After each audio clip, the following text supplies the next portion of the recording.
In a world not so different from ours, where kingdoms crumble in silence, where old gods sleep beneath shattered thrones, and where the truth of blood is buried under centuries of betrayal, there are tales not found in books, not sung by bards, not told by fireside.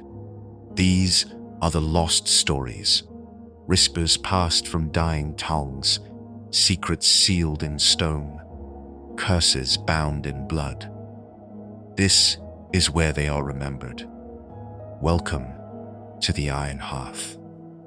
Each night, you will hear a different tale of fallen lords and cursed feasts, of betrayals inked in ancient pacts, of hollow thrones, bleeding banners, and the quiet horror that lingers in forgotten holes.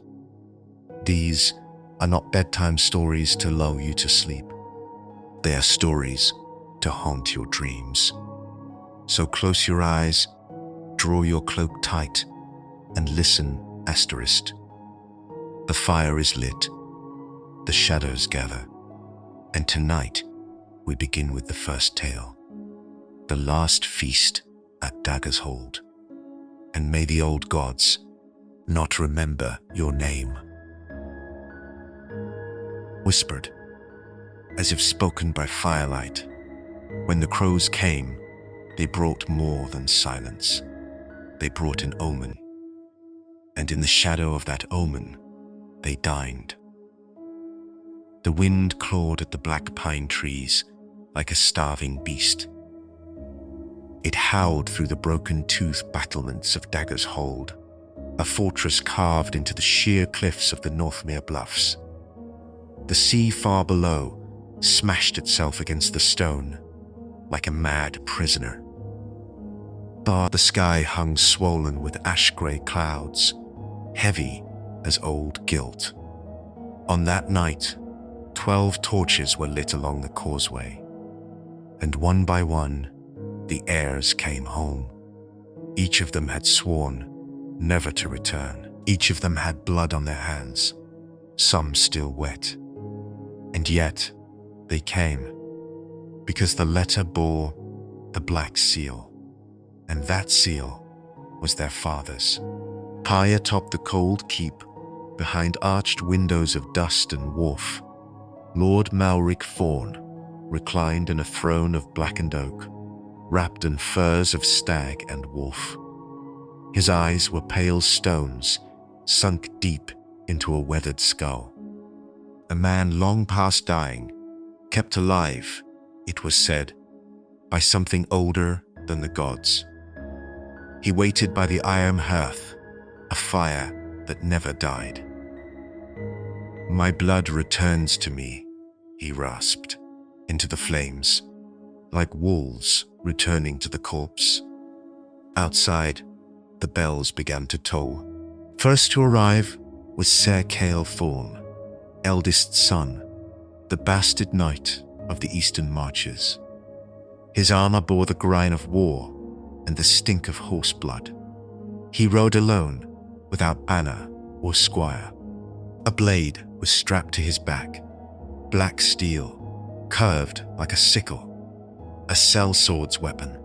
He dismounted and stared up at the keep, lips tight. 7 hells, he muttered. I swore I'd piss on these stones, not walk through them again. Still, he climbed. Next came Lady Isolde, the exiled daughter, her cloak stitched with foreign runes, her face hidden beneath a veil of mourning lace. Rumor said she served the pale god now, that she drank ink and dreamt in tongues, that her womb had birthed a stillborn thing with no eyes and 6 fingers. Her boots made no sound on the frost-stiff stone. She entered without knocking. The others followed, like ghosts drawn to a grave. Wayrick, the broken twin, whose tongue had been cut for sedition. Maelor, the laughing priest, who burned temples and called it faith. Fane, the quietest brother, with scars shaped like binding runes along his wrists. And last, Celine, the youngest. The only one who still believed the old lullabies. The only one who hadn't killed for power. Yet, they gathered in the feasting hall, where tapestries rotted in silence and the long table had not seen bread in years. A feast had been laid, but the meat was too red, and the wine too dark. Lord Malric entered, carried by servants who would not meet his children's eyes. He lowered himself to the head of the table and studied each one, as if tasting their scent. "Tonight," he whispered, "the bloodline returns.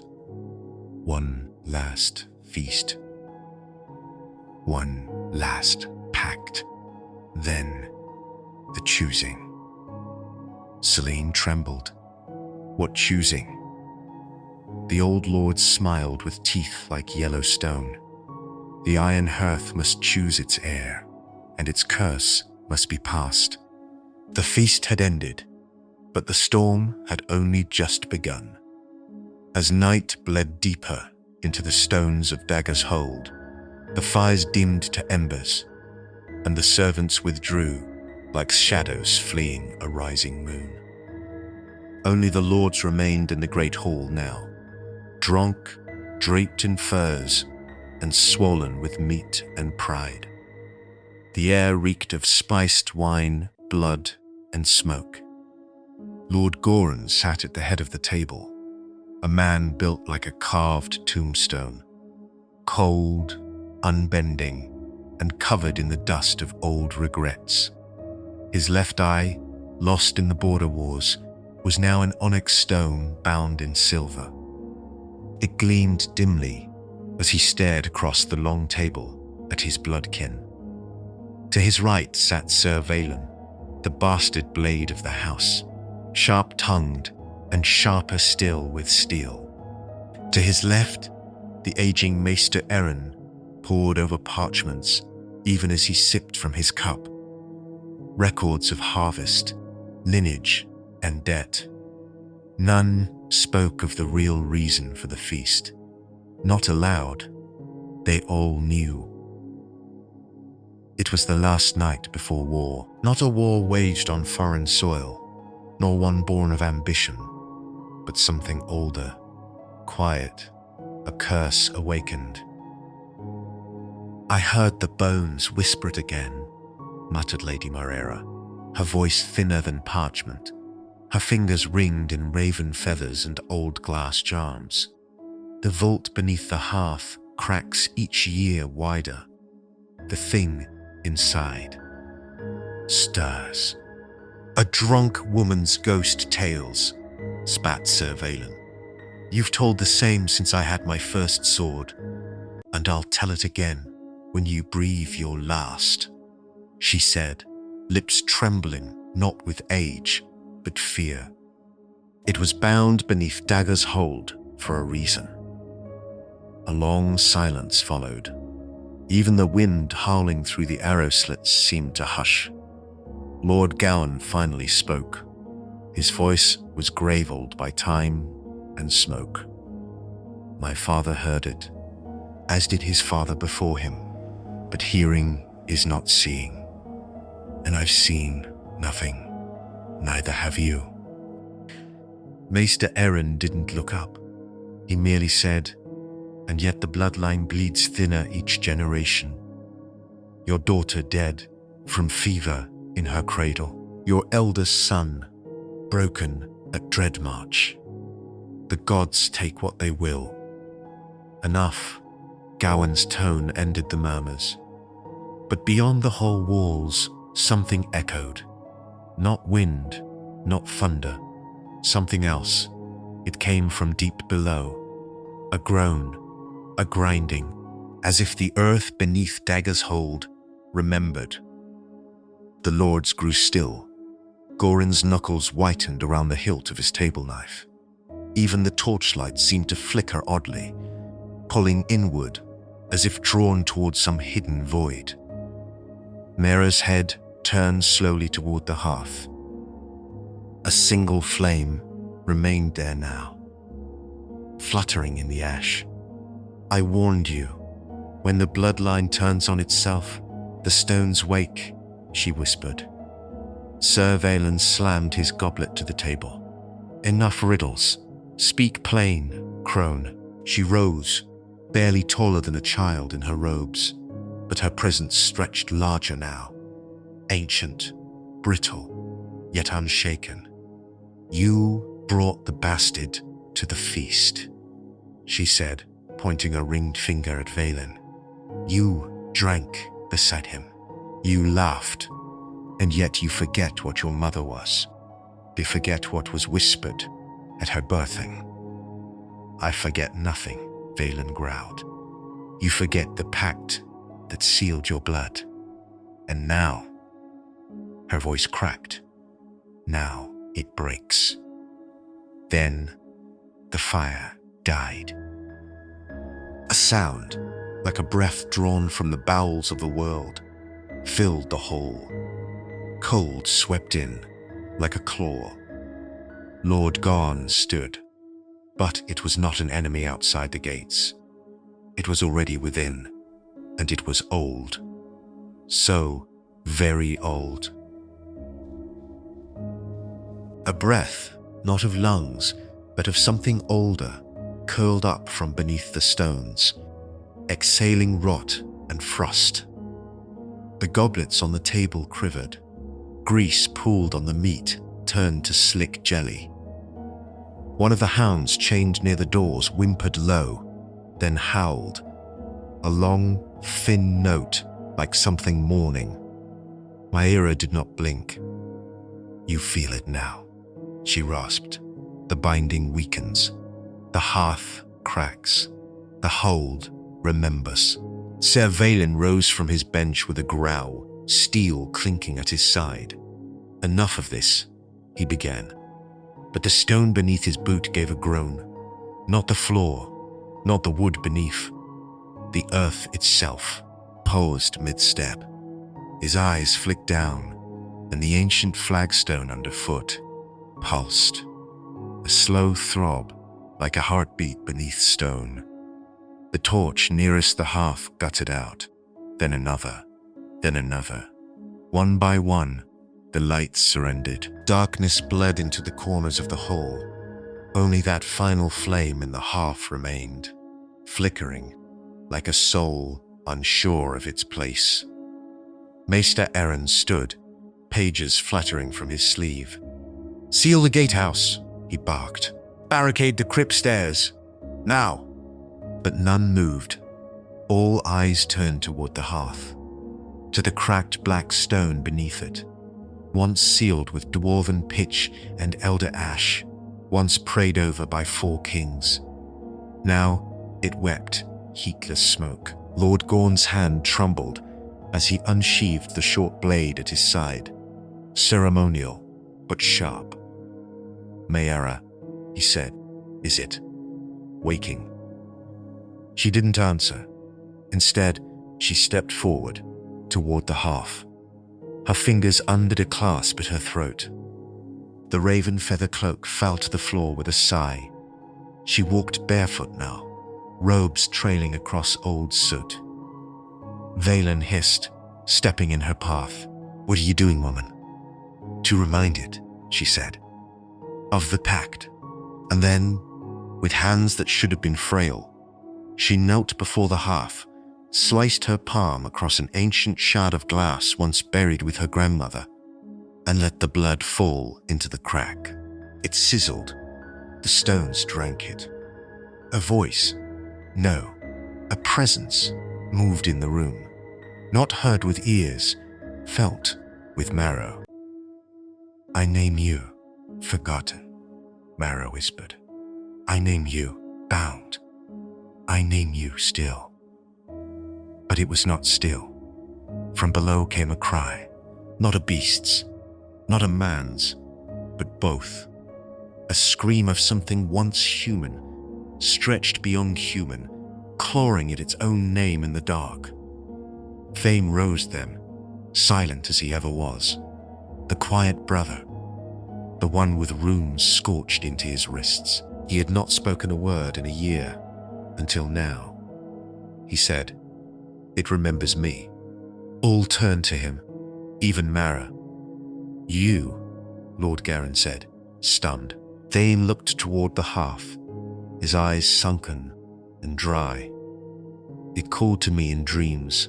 When I was 10, when you locked me in a Celt crypt, you thought it would cure the visions." Goring's mouth opened, closed. "You let it touch me," Thane said, stepping toward the hearth. "You let it in." The last torch died, and then the hall was black. Only the sound remained. Stone shifting, chains grating, and a heartbeat that wasn't anyone's.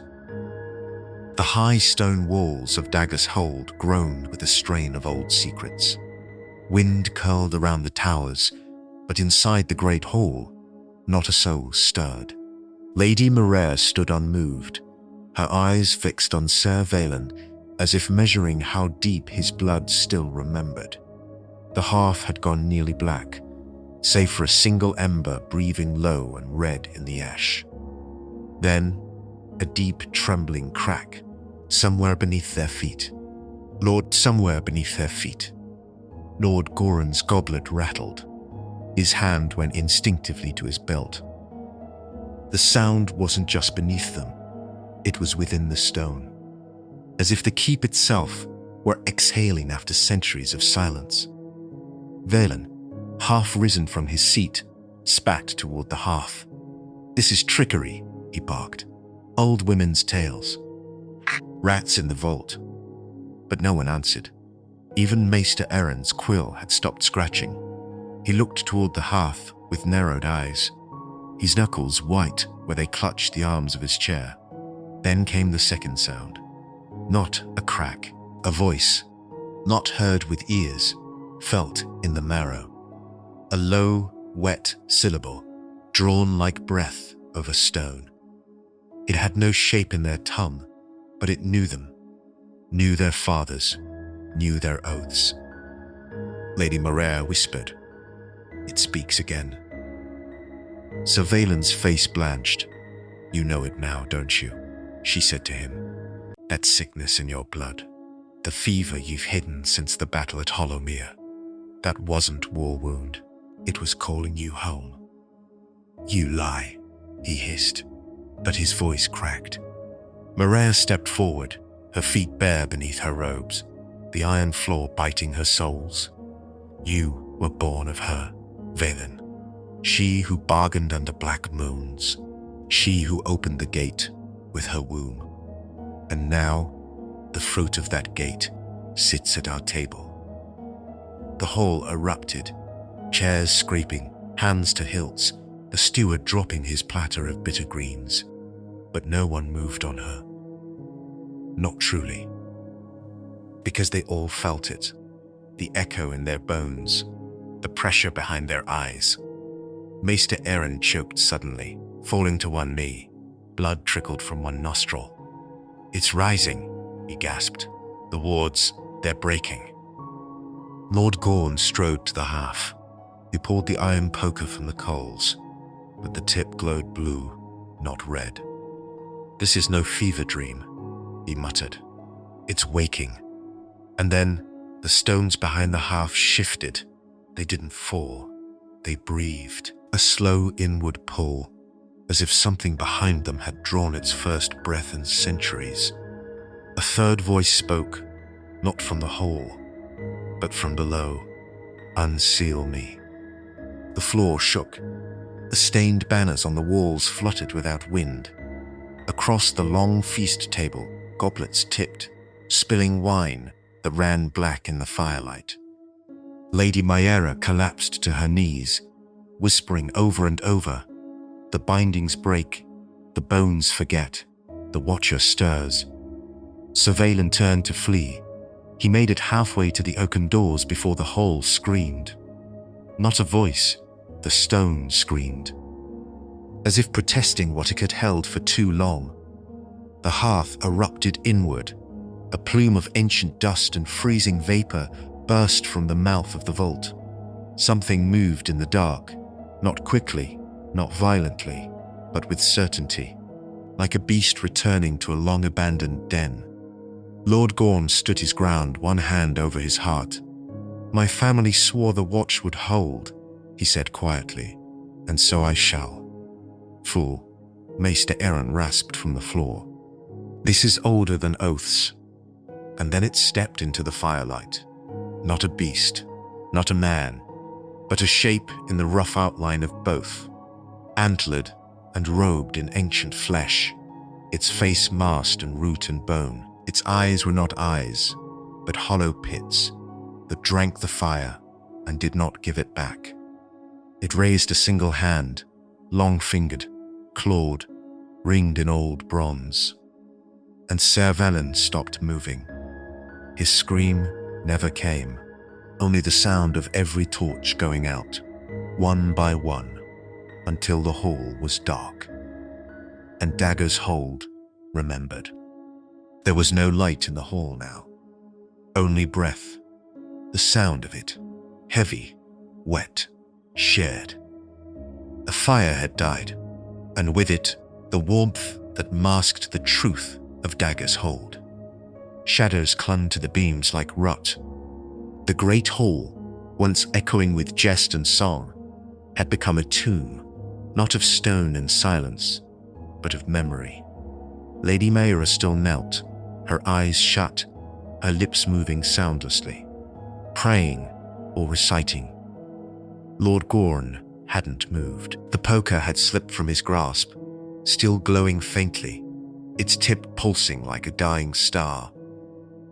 The thing before them stood silent, its limbs neither still nor twitching, but swaying, as if her bane winds only it could feel.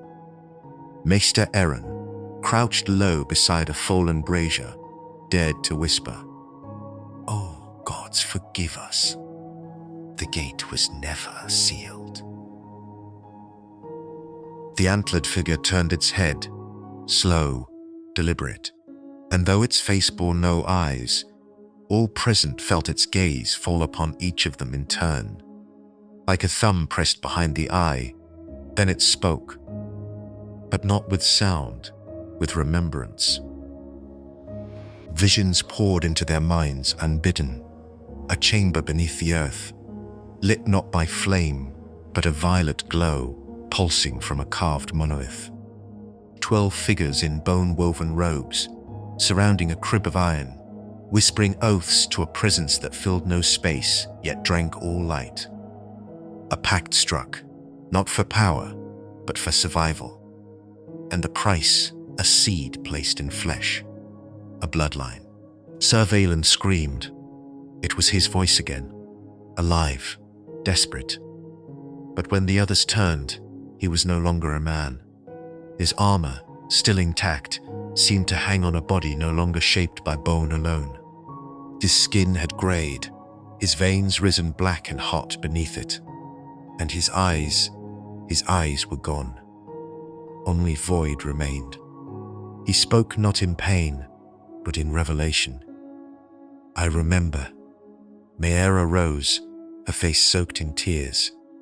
Not of fear, but vindication. "You are the key," she whispered. "You were always the key. The old line didn't die at Hollowmere. It hid in you." Lord Gorn staggered back, his voice breaking. No. We bound the line. We cleansed it. Your father bled for that right." Mayra turned to him, expression unreadable. "And still I was born, and still he returned." She gestured toward the horned figure. "Your rights didn't bind him, they fed him." Aaron coughed again, and blood flecked his lips. "Then this house is doomed. The pact cannot be remade." "No," said Mayra. "It must be renewed." The horned watcher raised its hand again, and Valen obeyed. He stepped forward, reverent, his movements now fluid, like sinew without bone. He fell to one knee before the being and placed his palm on the stone floor. The sigil there, long buried beneath layers of soot and rushes, flared to life, a serpent devouring its tail, the mark of the old vow. A tremor shook the hall. The stone above the hearth cracked clean through. From somewhere deep below, the sound of chains unraveling echoed up, not like something being freed, but something being welcomed. The watcher turned to the others. Though it did not speak, each of them heard the same question. Who among you remembers? Mayra stepped forward first. Her bare foot rested on the edge of the sigil, and she knelt. She said, I do. Then, to the horror of all, Lord Gorin stepped beside her, face pale, eyes dead. I never forgot, he whispered. Erin screamed in protest. You swore! You saw! We gave our children to the pyres! Gorn's face twisted in anguish, and still, it returns. Behind them, the hall doors creaked open, not pushed, not pulled. Invited, and outside, the wind had stilled.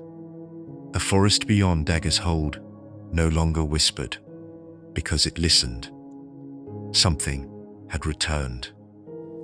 Something buried beneath 9 generations of oaths. And now, it was time to honor the pact once more.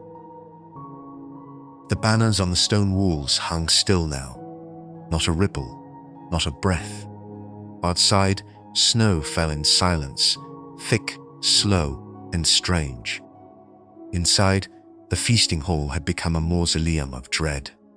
No one moved, no one dared.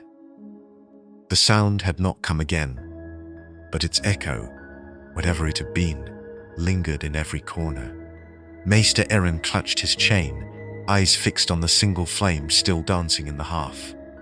It wakes, he muttered. By the old bones, it wakes. Lady Mayra did not sit again. Her gaze swept the room like a crow peering into graves. You felt it, she rasped. All of you, that pull in your bellies, that silence in your heads.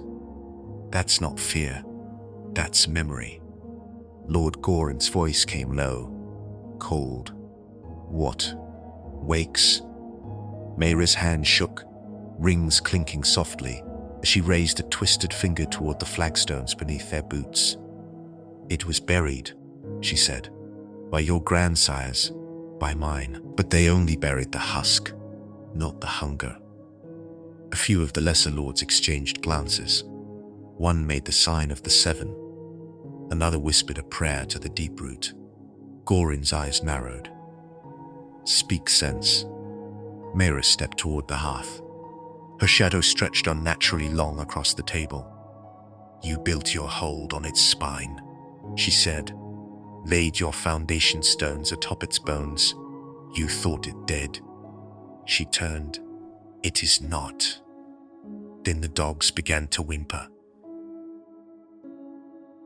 They weren't allowed in the great hall, not during feast or war council. But now, one had somehow slipped in through the main arch, its tail tucked, ears flattened, eyes rolling white. It padded slow across the rushes, whining, as if fleeing something far worse outside. Gorn's youngest son, a boy no older than 10, reached out a hand to calm it. The dog snapped. It lunged, jaws unhinged, not like an animal, but a thing driven mad by what it had smelled. Its teeth sank into the boy's arm. Screams broke the hush. Men rose. Sir Valen knocked over a bench as he strode forward, booted the creature in the ribs, and sent it yelping into the shadows. The boy's scream became a wet sob. Blood splashed the rushes. Maester, Gorin shouted. Aran was already moving, torn robe trailing. But even as he pressed cloth to the child's wound, he muttered to himself, voice cracking. It's begun. Not here. Below. the thresholds broken. Lady Mayra stood silent. Her eyes had gone glassy, distant. Phelan stormed up to her. "Enough of your curses and riddles, witch. What is it?" She looked up at him, slow and pale as frost. "Not a thing, knight. A he.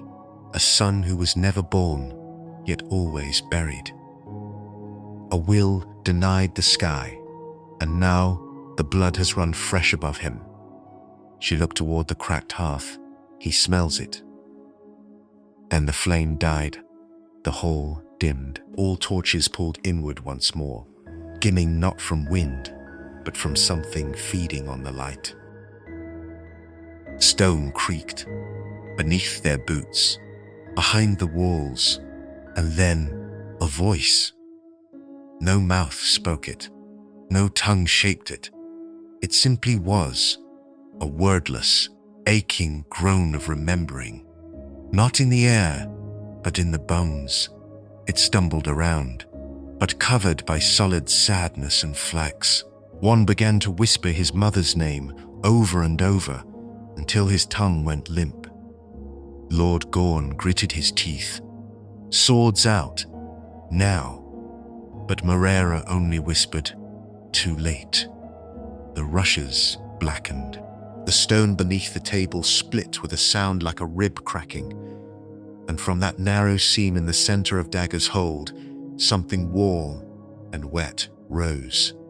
Not smoke, not blood, but memory, made flesh, as if the past had clawed its way up from the dirt to remind the living of what they had chosen to forget. And in that moment, the moment before all torches went out, before the feasting hall became a pit of screaming steel and vanishing names, Maester Eren spoke a final truth. It was never a keep, he said, tears running down his wrinkled cheeks. It was always a womb. Then darkness took them, and the feast was over. But the night had just begun.